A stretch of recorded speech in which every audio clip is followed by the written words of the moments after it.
देश में यूरिया की कमी की बात को हम बार बार सुनते आए हैं और इस सरकार ने जब से पदभार संभाला है यूरिया की कमी को दूर करने और किसानों तक यूरिया की पहुंच बढ़ाने के लिए काफ़ी कोशिशें की हैं। अब परंपरागत यूरिया से रसायन उर्वरक मंत्रालय ने नैनो यूरिया का एक फार्मूला अपनाया है और ये बताता है कि लागत में भी कमी आएगी और किसानों की आय भी बढ़ेगी। इस विषय पर हमारे साथ बातचीत करने के लिए केंद्रीय रसायन उर्वरक मंत्री मनसुख भाई मंडाविया जी हैं।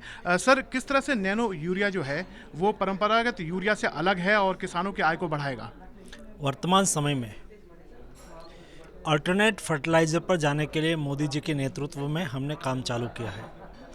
आज तक हम कन्वेंशनल यूरिया का यूज़ करते हैं और ये यूरिया से सॉइल भी बिगड़ रही है और हमारा ईल्ड भी सैचुरेट हो रही है, वाटर भी बिगड़ता है और एनवायरनमेंट पर उसकी नेगेटिव इम्पैक्ट होती है। उसका सॉल्यूशन नैनो यूरिया में है। नैनो यूरिया ये ऑर्गेनिक मॉलिक्यूल है।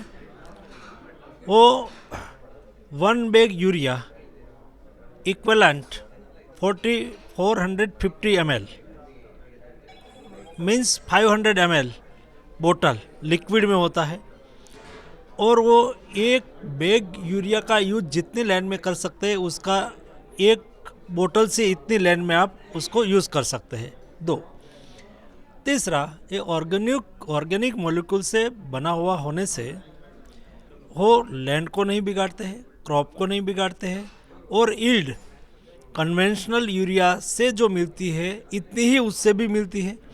कीमत में सस्ता है, 240 रुपीज़ पर बोतल है। आज देश में कुल मिला के 2 लाख बोतल पर डे प्रोडक्शन कैपेसिटी बन चुकी है। किसान लंबी लाइन लगा के ये नैनो यूरिया को खरीद कर रहे हैं।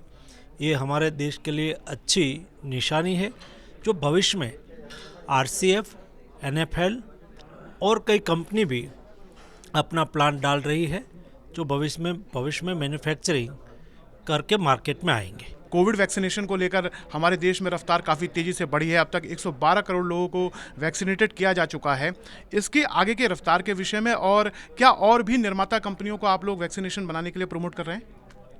आपने देखा होगा वैक्सीन में हम आत्मनिर्भर हो चुके हैं। इंडियन रिसर्च, इंडियन मैन्युफैक्चरिंग हुआ वैक्सीन आज देश के नागरिक को लग रहा है। देश की जनता ने, हमारे कोरोना के साथ जुड़े हुए सभी हेल्थ वर्कर्स ने जो एफर्ट किया उसका नतीजा ये निकला कि देश ने 9 महीने में 100 करोड़ वैक्सीन बना के एक बेमिसाल सिद्धि हासिल की है और 100 करोड़ डोज एडमिनिस्टर हो जाना वो छोटी बात नहीं है। आज 113 करोड़ तक हम आगे पहुंच गए हैं। अगले दिनों में देश के वयस्क कोई भी व्यक्ति वैक्सीन से टीका लगाए हुए ना रहे, सभी को टीका लगे। इसलिए मोदी जी ने हर घर दस्तक कार्यक्रम चलाया है। हर घर दस्तक कार्यक्रम के तहत हमारे हेल्थ कर्मी वो घर घर जा रहे हैं। स्वैच्छिक संस्थाओं है, आज सुबह में मैंने देश की सभी एनजीओ से मीटिंग किया, वो भी जुड़े हुए हैं और सभी स्वैच्छिक संस्थाओं के साथ पॉलिटिकल पार्टी भी जुड़ी हुई है। कई लोग इस काम में लगे हुए हैं।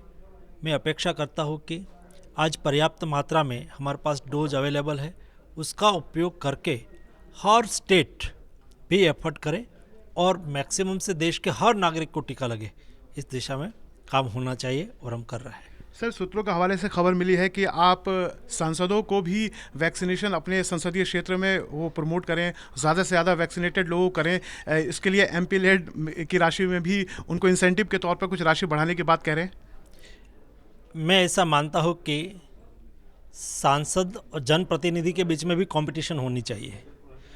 एक विधायक हो, एक ब्लॉक में इलेक्ट हुए जनप्रतिनिधि हो, क्या वो ऐसा तय नहीं कर सकते कि मेरी कॉन्स्टिट्यूंसी जिन्होंने मुझे वोट दिया है सब सुरक्षित हो जाना चाहिए? और उसको सुरक्षित बनाने के लिए वो आपस में कंपटीशन करें और एक कंपटीशन के तहत हमारा वैक्सीनेशन कवरेज बढ़ाए। ये भी समय की मांग है। धन्यवाद सर। तो हमारे साथ अभी केंद्रीय रसायन उर्वरक मंत्री और स्वास्थ्य मंत्री मनसुख भाई मंडाविया थे। उन्होंने नैनो यूरिया के तहत जो परंपरागत यूरिया की कमी होती थी उसको दूर किया जाएगा, साथ में किसानी और खेती को फ़ायदेमंद बनाने की बात कही। साथ में वैक्सीनेशन की जो रफ्तार है उसको लेकर केंद्र सरकार की जो योजना है उसके विषय में संसद टीवी से बातचीत की।